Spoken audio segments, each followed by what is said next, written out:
Good evening. M.M Out There, everywhere, all over the place, as usual. Not too long ago, the Prime Minister and Minister of Finance, the Right Honourable Mayor Mottley, delivered a budget. This is the first of two parts, of which is going to be analysed in a small way by yours truly and the Apostle Leroy Scantlebury, who ran in the last two general elections in St. Peter. So I shall now welcome Mr. Scantlebury to the show. How are you, sir? Doing very good, Mr. Morris. Fine. Pleasure. Thank you very much again. Now I shall also have a couple of comments that people made to me over the past couple of weeks about the budget, I'll intersperse things.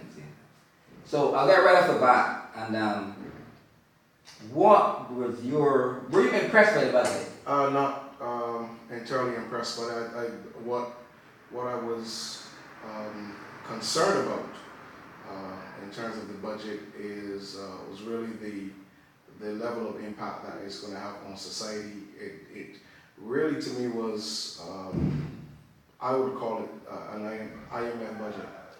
An IMF budget? Yes, sir. So what you're basically saying, because they recently signed with the IMF. Yes. So that's sort of like saying that they were following instructions. Basically. Towing the line. So to speak, yes. Okay, that's your opinion. Okay. Okay, so in general, the overall thing, right? That's from one point, but when you look at the entire thing overall, what do you think? It was a good budget, a bad budget, a fair budget? Well, I would rate it from 1 to 10. I would rate the budget at roughly about a 5.85. Okay. 5.85? 5.85. Out of 10? Out of 10. So you're leaving actually 4.15? Yes, so to speak. This guy is a harsh marker, man. I'm glad you weren't teaching me at school. That's very hard, Mr. Scantlebury, Yes. Apostle. Any highs, any lows in the budget? Certainly. I think in relation to land tax in Barbados, I think that was I would grade that very, very high because I think the time has come in Barbados for those who make more to pay more. I think that's very, very critical and ratified in any society. And in relation to the way how land and property taxes have been going for a long time, I think there's a need for a level of restructuring in Barbados where those individuals who obviously make more from Barbados should put more into what's happening within our society. I think going forward, that plan needs to be updated as we proceed and then re-evaluated so that we get the most out of it. You did mention something there about land taxes, right? And people who make more should pay more. Yes, sir. Now, we normally concentrate on St. Peter. There's lots of land in St. Peter which is arable land, meaning it can be used for agricultural purposes, but it's not being used for agricultural purposes. It's being left there like robbed land, idle land. And I think we have a system here where you can actually keep this land like that for 7 years. 7 years, and then actually build on it. Yes, change of use is what they call it. Change of use. Yes. And the people who normally do this are the people with money. Mm-hmm.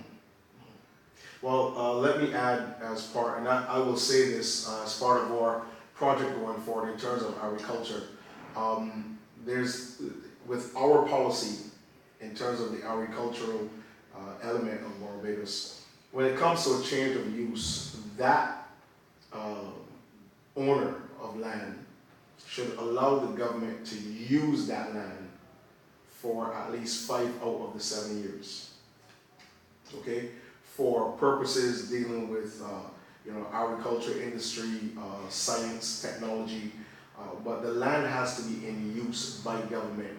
That would help to provide land for individuals who want to go into agriculture, who want to go into some level of diversified farming. I think this is very, very critical, and that's one of the plans that we had going forward in terms of all of the land that is sitting in Barbados, because there's quite a lot of land right now across Especially in Barbados, St. Peter. especially in St. Peter, that's not being put to use. And I think that's very, very bad to have such land. And growing up in St. Peter as a boy, I remember especially across Welchtown, going. Where is Welchtown for those people who may not know? Welchtown plantation is directly below Farley Hill. Below Farley Hill. Below Farley Hill. And I remember as a little boy, you could hardly pass there. The cane was so thick and so, fully grown that it would actually cross over the road. They actually had to go tie them back. And to pass there now and to see that those fields are just sitting there doing absolutely nothing is heartbreaking. Now, I went to Colorado Prairie, as everybody knows. We were surrounded by cane fields. Yes, sir. Right? Now, houses. Right? Below was the Butt Hill, B-U-T-T Hill, which was coconut trees, yes. Lots of sheep, Haywood's plantation. Right. Now it's a marina, and it's filled with houses. Right. If you go to Sherman's in St. Peter, right. They call it St. Lucie, but it's St. Peter. Right.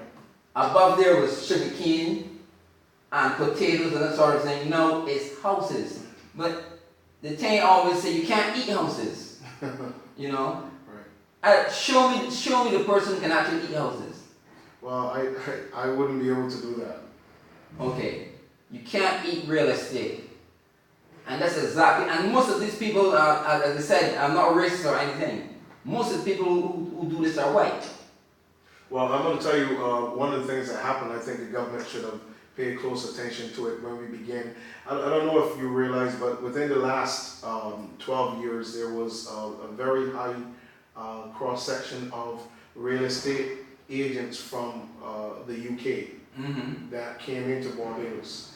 They came in with the idea of making sure that what we call high-end property or real estate development, where they could guarantee you a certain price for land based on the clientele that they have. That caused land prices in Barbados to skyrocket. It should have been monitored by government. It wasn't monitored. It should have been monitored by the Fair Trading Commission, but it wasn't. That has led right now, Mr. Morris, to a level of corruption within the real estate element in Barbados, where land prices are being pushed so high because of the availability of individuals who have the money. And I think this is something that we really need to pay attention to. But we know, okay, I'm an accountant. In accounts, a real account does not depreciate, appreciates. Right. Real estate is a real account. So if you say the land, if you sell it for 5 million, that's not really the value of it. Right. It could be valued at 2 million. Correct. Right? Correct.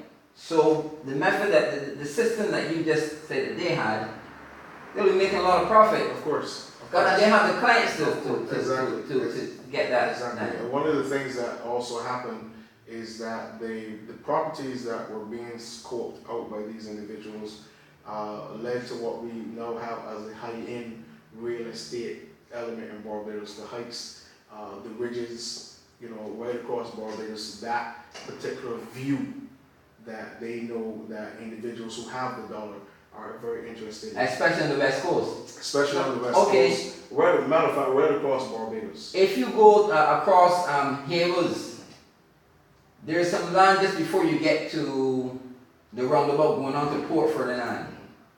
After you pass Port St. Charles. Right. That land above there has been, I don't know, I think that's 7 years ago, almost that. Yes, it's more than and they already have the billboard advertising. So, 10 years from now, you're not going to see that. And that's arable land. They even have fruit trees, they're growing on their own. Fruit trees, they were. But they're growing on their own without any attention. Of course. As a boy, that entire area, sugar cane. I remember the Haywood's area where Port St. Charles is, as a swampy area. And so, one of the things that we have to, and I have to be very honest, I was very impressed with Sir Charles in developing that area, because really no person could have seen a marina there, you know. So that's one of the things that, in terms of his ability, that I was very impressed with. But again, we're looking at what is happening in Barbados, and there's a need to do something about it. Okay. Now, have you seen anything in the budget that St. Peter, because you know we focus on St. Peter, or indeed the North, St. Peter, St. Lucie, St. Andrew, St. Joseph? Well, I understand. Have you seen anything in there that is of any benefit to Well, I'm not certain if it is of benefit. I guess it could be of benefit, but the reality of money is being allocated for the development of Spikestown and the development of certain towns across Barbados. And I've looked at these things over and over and over, and I've always said, when it comes to Spikestown, Spikestown is a business center. And it should always be a business center. So any input into Spikestown should be in its redevelopment of its business hub. So what you're actually telling me and the audience is that there was actually money put aside for development of Spikestown? That's correct. That's correct. Okay, so we know something. So that could be a benefit Could be, to St. Peter. Could be a benefit to St. Peter. All right. Now I'll go through here with one comment. Now, this lady Sally, she is a Guyanese, but she lives here in Barbados and she has been living here for the past 20 years. Okay. But she made it quite clear that she's not from Barbados originally. Now, she is saying that the most stupid thing that was ever done was when the late Prime Minister David Thompson allowed the school children to travel free on the buses. And she gives a good example. She said a couple of weeks ago, she was in the Mount Stanford area and she saw a designated school bus going north with 3 children. Directly behind this bus were 2 PSVs, the minibuses, packed with school children. Packed with school children, loud music, and they're dancing and singing the tune to every word to the tune. And the bus that could be utilized to take people to work is going on there empty. Which I myself think it was a bundle of foolishness. And I totally agree here with Sally. And I think school children should be made to pay. And I also think that they should not be allowed to travel on those PSVs. And like before 9 o'clock, there should be people from MTW there to ensure that they travel on these buses that are designated to them. And I've seen it myself. They go up and down, and I don't go to school. Right. Well, I'll tell you the truth. As a youngster, bus ticket per week was $7.50. There should be some stipulation on school children traveling on or transport buses. There should be some level of payment. Okay. The idea of having children going to school for free is totally... I thought it was rather insane myself. But of course that was in an effort to get votes. Right? That was in an effort, which you can't, that's politics. Yeah. Right? But they should have realized that it's just a promise. You don't have to actually do it. Because you won. That's the way I see it. Okay. It's promises. Now my production guy is telling me that this is coming up to the end of the first part. So Apostle, we're going to take a break. Yes, sir. And we're going to come back with part 2. So thank you. Thank you very much. Let's make our exit and we'll be back very shortly. Thank you, sir.